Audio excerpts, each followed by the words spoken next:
Hello friends, मैं आपकी दोस्त अदिति फिर से लेकर आई हूँ आप सभी के लिए संजीवनी एंड रिया की स्टोरी का अगला पार्ट। आई होप आप सभी अच्छे होंगे और अपना ढेर सारा ख्याल रख रहे होंगे। स्टोरी को लाइक कमेंट शेयर करना बिल्कुल भी मत भूलिएगा दोस्तों। अगर चैनल को अभी तक सब्सक्राइब नहीं किया है तो कर लीजिएगा। तो चलिए शुरू करते हैं स्टोरी। थोड़ा सा प्रीवियस पार्ट, आपने प्रीवियस पार्ट में सुना था कि किस तरह वो केस में उलझती हैं और फिर एक नया मोड़ आता है और फिर कुछ दिन के लिए केस की डेट आगे बढ़ जाती है। और डेट आगे बढ़ना इस केस के लिए जरूरी भी था, जिससे उनकी उन दोनों के लिए ये जरूरी भी था, संजीवनी मेघना के लिए, कि थोड़ा सा उन्हें इसमें टाइम मिले, जो कि हो गया था। अब आगे। उस शाम दोनों अरोमा कैफे कॉफी में बैठी थी। सॉरी, अरोमा कॉफी कैफे में बैठी थी। रिया का अपना कैफे, जिसकी दीवारों पर सजे पुराने पेंटिंग्स, हल्की जेज धुने और काफी कॉफी की खुशबू सबको सुकून दे रही थी। एक कॉफी कप उनके बीच रखा था और खामोशियां शब्दों से ज्यादा कह रही थी। तभी संजीवनी का फोन बजा। स्क्रीन पर नाम चमक रहा था, पापा। वो कुछ क्षण चुप रही, फिर फोन उठाया। नमस्ते पापा। दूसरी ओर से आवाज आई, कैसी हो बेटा? सुना है इस शहर में हो, एक बार घर आ जाओ, तुम्हारी माँ भी बहुत याद कर रही है। संजीवनी की आंखें हल्के से भर आईं। स्वर में कोई आरोप नहीं था, सिर्फ एक अधूरी पुकार थी। माँ कैसी हैं? वो भी बस यही पूछती ही रहती हैं कि अब कब आएगी वो लड़की जो हर बात में पहले माँ से लड़ती थी। कुछ देर में फोन कटता है। फोन कटने के बाद संजीवनी काफी देर तक चुप रही। रिया ने उसके चेहरे को नहीं देखा, बस अपना हाथ धीरे से उसके हाथ पर रखा।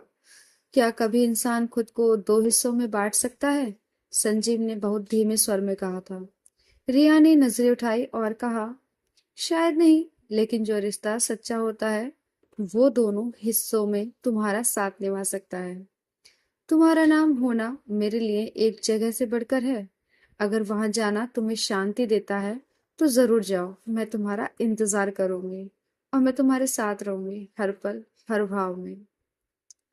2 दिन बाद जब संजीवनी अपने पुराने घर की ओर निकलने लगी, रिया ने उसे अरोमा कॉफी कैफे के एक ही कोने में अलविदा कहा। न आंसू न सवाल, सिर्फ एक छोटी सी डायरी। इसमें हर दिन एक पन्ना भरना, सिर्फ उतना कि दिल में क्या चल रहा है। जब लौटोगी हम साथ में पढ़ेंगे इन्हें और शायद समझेंगे उन शब्दों को जो हम कभी कह नहीं पाए थे। संजीवनी ने मुस्कुराकर उसे गले लगाया, जैसे एक वादा हो, एक सांस जो दूरी में भी साथ रहे।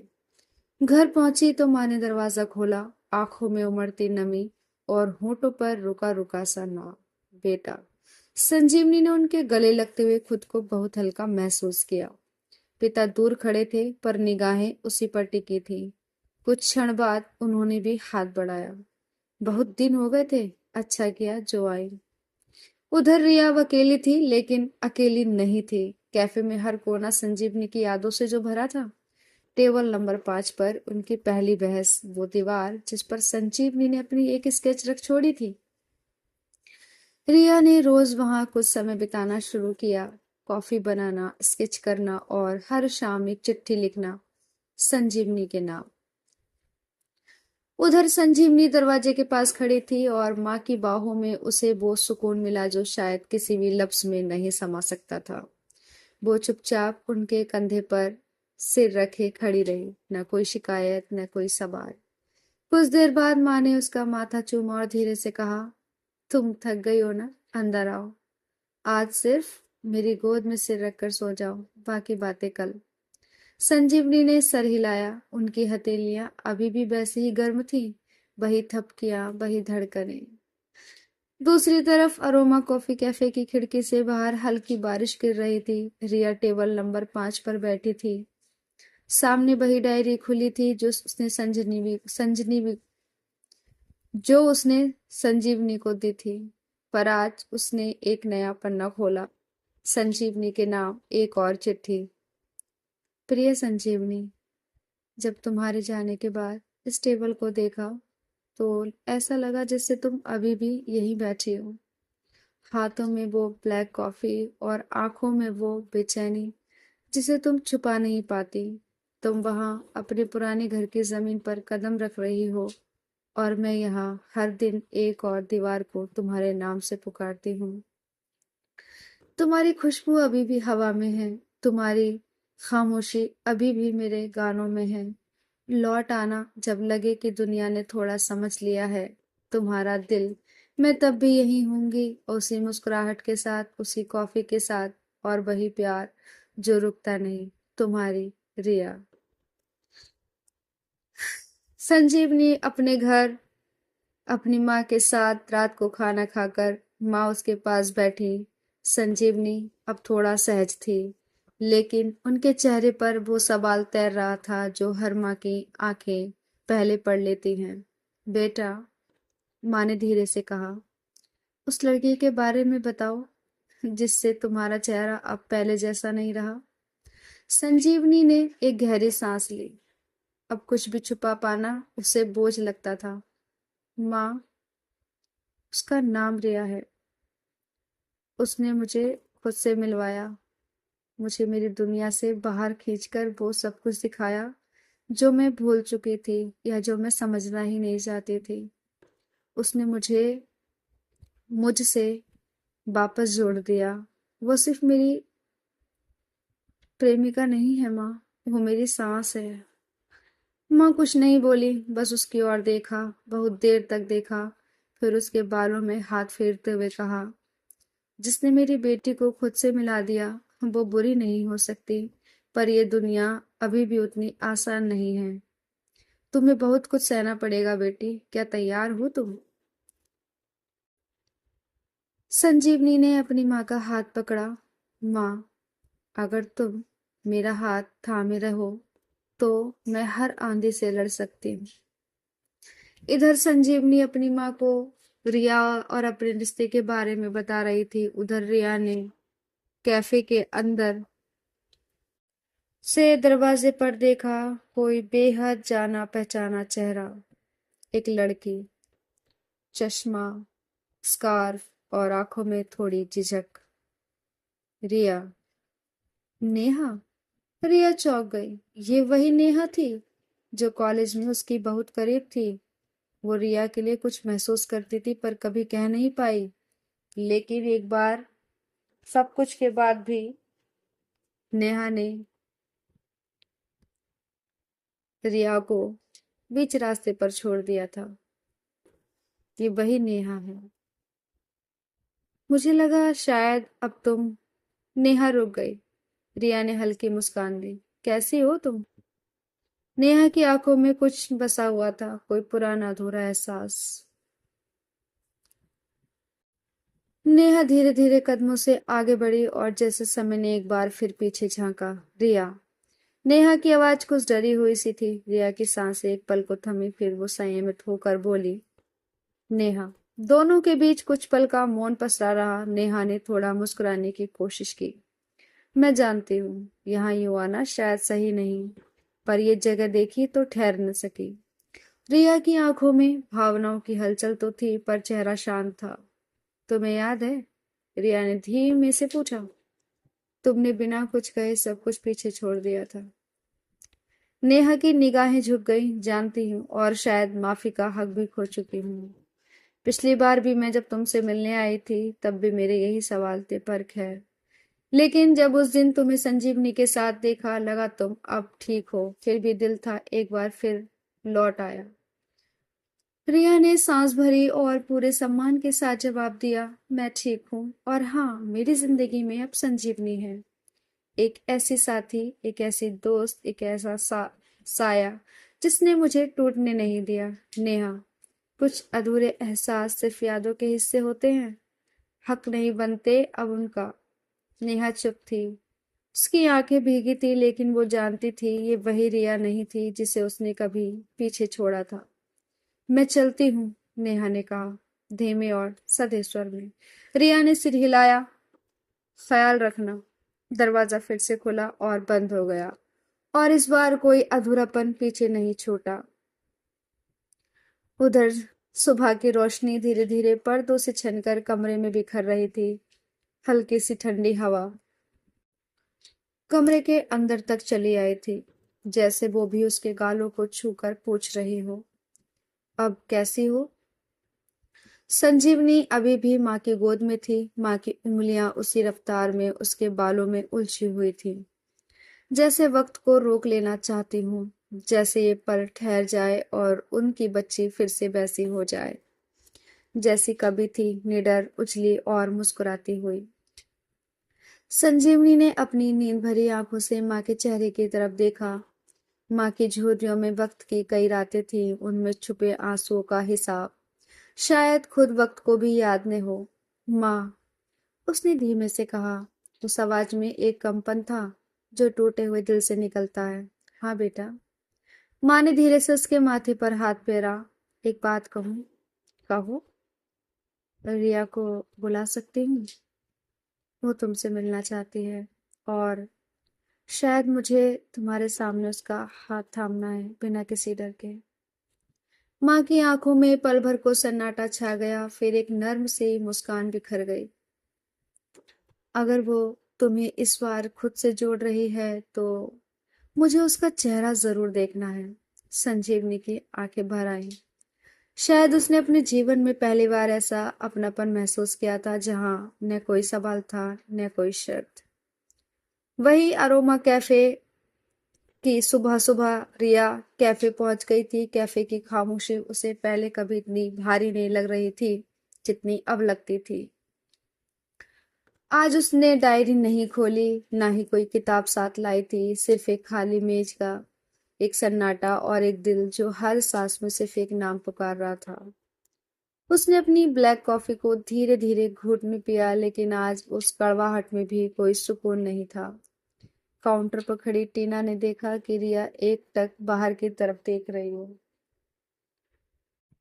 मैम, आप ठीक हैं? रिया ने सिर घुमाकर मुस्कुरा दिया, पर आंखों में उदासी साफ झलक रही थी। आज बस थोड़ा ज्यादा याद आ रही है। वो कुछ और बोलती उससे पहले मोबाइल वाइब्रेट हुआ। एक मैसेज। संजीवनी, माँ तुमसे मिलना चाहती हैं, अगर आ सको तो आ जाओ। रिया का दिल धड़क उठा। उसने बिना देरी के जवाब टाइप दिया, मैं आ रही हूँ। उसके होठों पर पहली बार हल्की मुस्कान आई। शायद ये उसका पहला कदम था उस तरफ जहां रिश्ता सिर्फ दो दिलों के बीच नहीं था, बल्कि दो परिवारों के बीच बनने जा रहा था।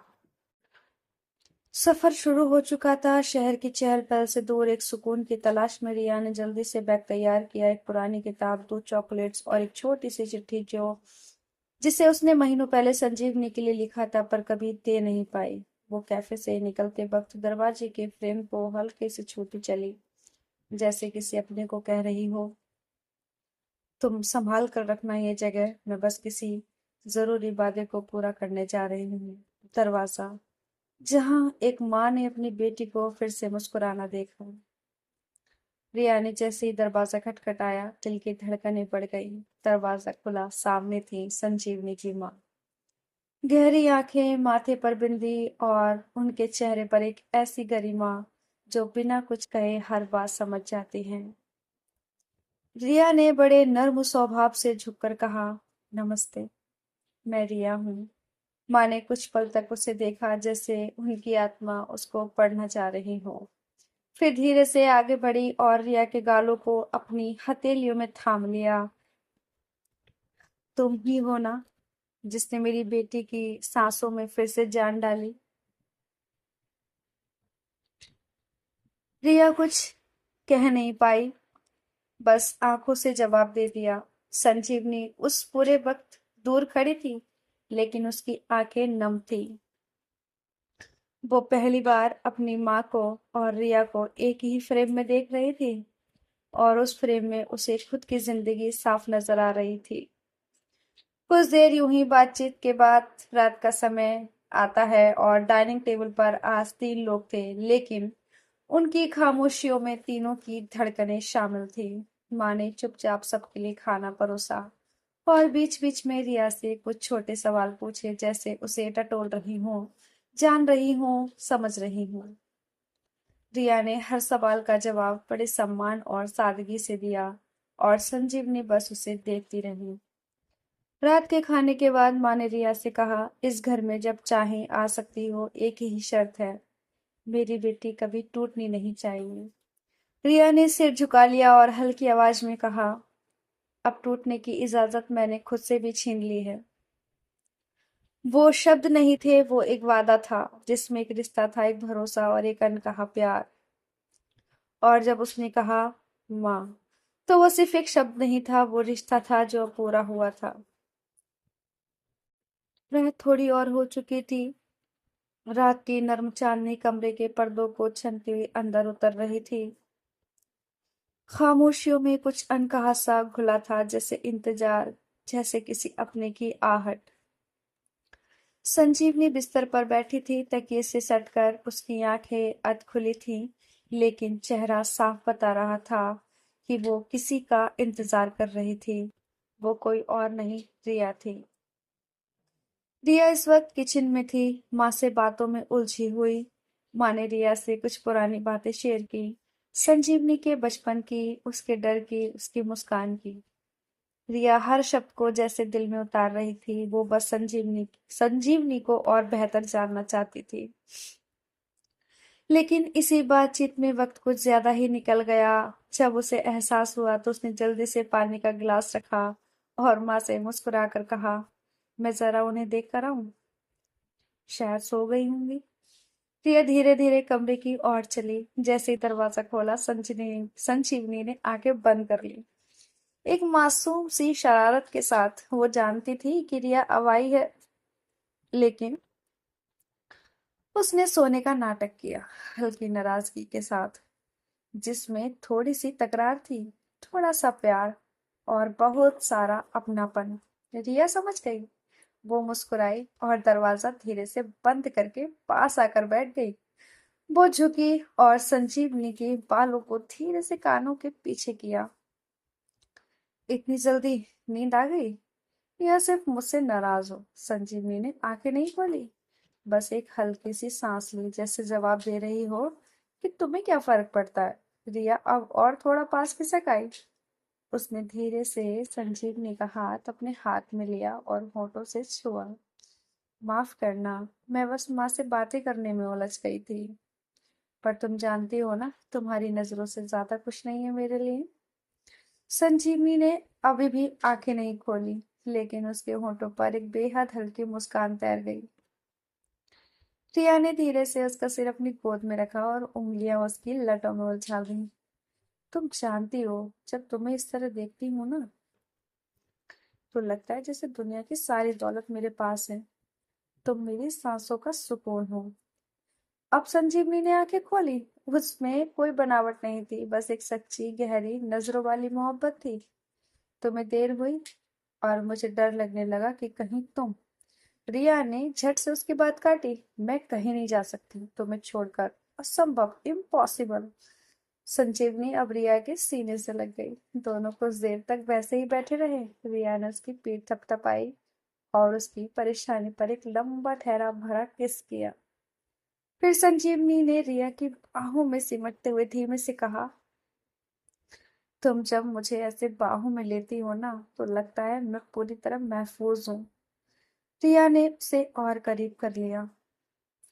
तो फिर आज पूरी रात ऐसे ही रहो, मेरी बाहों में, किसी और सोच के बिना, सिर्फ हम दोनों। कमरे की रोशनी मध्यम थी। बाहर से बारिश की धीमी धीमी आवाज भी आ रही थी। बिस्तर की चादर पर दोनों की सांसों की गर्मी महसूस हो रही थी। रिया ने संजीवनी को अपनी बाहों में लपेटा, जैसे उसे फिर कभी अकेला नहीं छोड़ने वाली हो। धीरे धीरे रिया ने उसकी हथेली पर अपने होंठ रखे और बोली, तुम सिर्फ मेरी साथी नहीं हो संजीवनी, तुम वो हिस्सा हो जो मुझे अधूरा नहीं रहने देता। संजीवनी ने उसके सीने से सिर हटाकर उसकी आंखों में देखा। एक लंबा गहरा नजारा, और फिर बिना कुछ कहे उसने अपना माथा रिया के माथे से मिला दिया। उनके बीच कोई शब्द नहीं था, बस एक टच सांसें थी और वो वादा कि अब ये दूरी कभी नहीं होगी। रिया ने उसे खुद में और सिमटा लिया। एक लंबा गर्माहट भरा आलिंगन जिसमें कोई जल्दबाजी नहीं थी, सब कुछ धीमा लेकिन बेहद गहरा था, जैसे वक्त थम गया हो और सिर्फ उनका प्यार बह रहा हो। और तब संजीवनी ने एक हल्की सी शरारत के साथ कहा, धूप क्या, अगर तुम कहो तो चांद भी बिस्तर के पास आकर बोलेगा। क्या सेवा करूं जी? रिया, भाभी जी। रिया हंसी, वो गजब वाली रिया वाली हंसी जो सीधा दिल में उतरती है। ओह, अब तो मुझे भी लगने लगा है कि तुम भी शायरी चुरा रही हो। कमरे में अब सिर्फ बारिश, हंसी और मोहब्बत थे।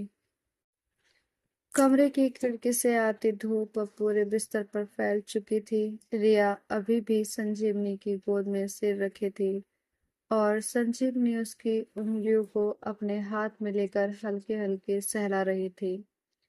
आज बाहर चले? रिया ने धीमे से पूछा। कहीं दूर, जहां बस हम हूं, ना कोई आवाज, ना कोई भागती दुनिया। संजीवनी ने मुस्कुराकर उसकी ओर देखा। कहाँ ले जाएंगे आप मुझे? रिया ने उसकी उंगलियों को थाम लिया। वहीं जहां आपके चेहरे पर यह मुस्कान कभी ना कम हो, जहां हर शाम हमारी बातों से रंगीन हो और हर सुबह आपकी आंखों से रोशन। संजीवनी ने थोड़ी देर तक चुपचाप उसकी आंखों में देखा, फिर बहुत सी सादगी से बोली, आपका साथ ही मेरे लिए सबसे सुंदर जगह है, चाहे वो एक पुराना कॉफी हाउस हो या पहाड़ों की कोई छोटी सी झोपड़ी। अगर आप साथ हो तो मैं हर जगह को अपना घर बना लूंगी। रिया ने उसकी हथेली को अपने सीने पर रखा। और ये घर, ये दिल हमेशा सिर्फ आपका है। कुछ देर तक दोनों बिना शब्दों के बस एक दूसरे को महसूस करती रहीं। वो सुकून, वो अपनापन जिसमें न कोई शर्त थी न कोई शक। संजीवनी ने अचानक हंसते हुए कहा, अगर कभी मैं गुस्से में कुछ कह दूं तो आप मुझसे नाराज तो नहीं होंगे ना? रिया ने हल्के से सिर हिलाया। आपसे नाराज होना मेरे बस की बात नहीं। आपके बिना मेरी हर बात अधूरी है। संजीवनी ने उसे अपनी बाहों में कस लिया। तो फिर वादा करो, कभी छोड़कर नहीं जाओगी। रिया ने उसकी परेशानी पर एक किस दिया। वादा है, अब जो भी हो उसे साथ कोई छीन नहीं सकता। सुबह की धूप अब पूरी तरह आंगन में उतर चुकी थी। चाय की खुशबू रसोई से पूरे घर में फैल रही थी। रिया हल्के गुलाबी सूट में संजीवनी के घर के बरामदे में बैठी थी, जहां संजीवनी की माँ खुद चाय की ट्रे लेकर आई। रिया, बेटा ये अदरक वाली चाय जरूर पसंद आएगी। संजू को तो यही चाय हर सुबह चाहिए होती थी। माँ ने मुस्कुराकर कहा और पास बैठ गई। रिया ने बहुत ही आदर से ट्रे ली। आपके हाथों की बनी हर चीज मेरे लिए खास है माँ जी। आंट माँ जी, नहीं,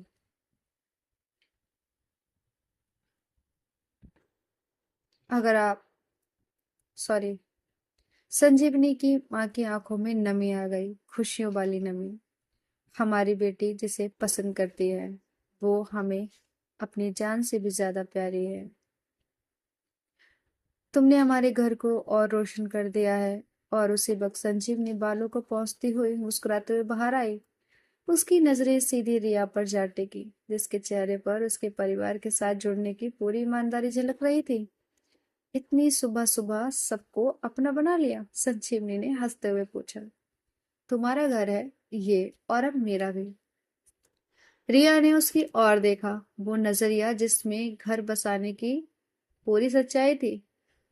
संजीवनी के पिताजी अखबार रखकर बोले, बेटा, हमें इस बात की खुशी है कि हमारे संजू ने जीवन में ऐसा साथी चुना है जो उसे सम्मान दे, समझे और उसके हर सपने को पंख दे।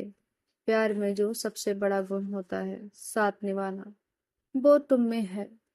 रिया ने धीरे से सिर झुकाया। मैं वादा करती हूँ अंकल, संजीवनी की एक मुस्कान के लिए मैं पूरी दुनिया से लड़ सकती हूँ। संजीवनी का छोटा भाई आरव जो चुपचाप ये सब देख रहा था हंसकर बोला, रिया दी, बस एक बात का ध्यान रखना, दीदी को गुस्सा बहुत तेज आता है। संजीवनी ने चाय का घूंट लेते हुए उसकी ओर देखा। और तुझे डांट भी सबसे ज्यादा मैं ही लगाती हूँ। इस बात पर सब हंस पड़े। घर के उस माहौल में बस प्यार था, अपनापन था, जहाँ रिया अब सिर्फ मेहमान नहीं रही थी, बल्कि उस घर का हिस्सा बन चुकी थी। संजीवनी ने रिया का हाथ थामा और कहा, देखा, मैंने कहा था ना, मेरा घर, मेरा परिवार हमेशा तुम्हारे साथ खड़ा होगा। रिया ने उसकी उंगलियां अपनी हथेली में कसकर पकड़ ली। और मैं तुम्हारे हर कदम पर।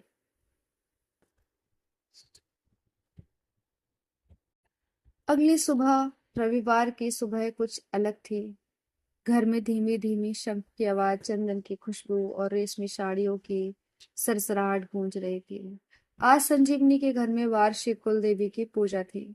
एक रस्म जो हर साल परिवार के जुड़ाव और नए रिश्तों को स्वीकार करने के लिए की जाती थी। रिया ने हल्के क्रीम रंग का सिल्क सूट पहना था, माथे पर एक छोटी सी बिंदी और कानों में झुमके जो हल्के हल्के हिलते हुए उसकी शर्मीली मुस्कान को अभी प्यारा बना रहे थे। संजीवनी ने उसे देखते ही कहा, तुम आज सच में मेरे घर की रोशनी लग रही हो। रिया मुस्कुरा दी, और तुम मेरी बचे। पंडित जी ने पूजा की तैयारी शुरू की। फूलों का थाल, कलश, धूप, दीप सब एकदम सजीव से थे, जैसे हर वस्तु इस रिश्ते को आशीर्वाद देने खुद आई हो। संजीवनी की माँ ने रिया का हाथ पकड़कर उसे अपने बगल में बैठाया। बेटा, आज की पूजा में सबसे पहली आरती तुम और संजू ही करोगी। हमारी परंपरा यही कहती है, जहाँ दिलों का मिलन हो वहीं से आरंभ हो नया अध्याय। रिया की आंखों में थोड़ी नमी आ गई। उसने कभी सोचा भी नहीं था कि इसका प्यार, जिसे दुनिया में छुपा कर रखा था, आज इस तरह खुलेआम पूजा में आशीर्वाद लेगा। पंडित जी ने मंत्रों का उच्चारण शुरू किया और जैसे जैसे घड़ी आगे बढ़ी, सारा वातावरण एक पवित्र ऊर्जा से भर गया। जब आरती का समय आया, रिया और संजीवनी ने साथ में थाली पकड़ी। संध्या की रोशनी में दीपक की लौ जब दोनों के चेहरे पर पड़ी, वो दृश्य ऐसा था जैसे दो आत्माओं का संगम ईश्वर के सामने हुआ हो। बगल में बैठे संजीवनी के पिता बोले, हमारी पूजा का सार ही यही है, जहाँ मन शुद्ध हो, रिश्ते सच्चे हों और साथ सादा के लिए हो। हमने भगवान से सिर्फ एक ही चीज मांगी है, तुम दोनों का साथ हमेशा महफूज रहे। आरती के बाद तिलक प्रसाद और फिर घर के बुजुर्गों का आशीर्वाद मिला। एक एक ने रिया के सिर पर हाथ रखा और कहा, जैसे तुम हो वैसे ही रहो, यही तुम्हारी सबसे बड़ी खूबसूरती है। रात में पूजा के बाद पूरा परिवार एक साथ बैठा, खाना खाते हुए, हंसते हुए और पुरानी बातें करते हुए। संजीवनी ने धीमे से रिया की ओर देखा, आज तुम मेरे घर की नहीं, मेरी दुआ बन गई हो। रिया ने जवाब में बस इतना कहा, और तुम मेरी मंजिल। सुबह का समय था, सभी लोग बैठे हुए थे, चाय के साथ सुबह का आनंद ले रहे थे। तभी अचानक संजीवनी के फोन पर एक कॉल आता है और दूसरी तरफ से आवाज आती है कि मैम, आज कोर्ट की सुनवाई है, आपको आना होगा। तभी संजीवनी को भी याद आता है कि हाँ, हियरिंग डेट रखी गई थी, वो करना होगा। तभी संजीवनी अपने घर पे कहती है कि मुझे जाना होगा, केस की सुनवाई है, और रिया को भी साथ लेकर जाऊंगी क्योंकि उसका भी कॉफी कैफे चल रहा है। दोनों घर से विदा लेते हैं और अपने रास्ते आ जाते हैं। संजीवनी रिया को उसके कॉफी कैफे पर छोड़ती है और खुद कोर्ट के लिए निकल जाती है।